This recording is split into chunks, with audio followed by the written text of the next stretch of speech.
మంచి మొగడు దొరకాలి, మంచి మామ దొరకాలి, మంచి అత్త దొరకాలి అని వాళ్ళు మొక్కిండ్రు.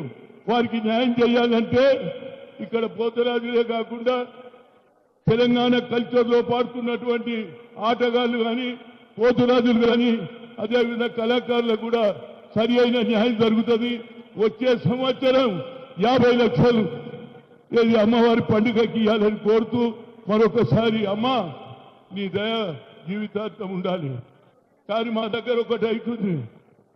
నేను 35 ఏళ్ల నుంచి ఓల్డ్ సిటీలో వస్తా, ప్రతిసారి అమ్మవారి దర్శనం చేసుకుంటా. మా నాయకులు కొత్తగా తయారయ్యారు. ఎవరి సీజన్ ఉంటే ఆ బొమ్మలే వేస్తారు, మా బొమ్మలు ఏదేయారు.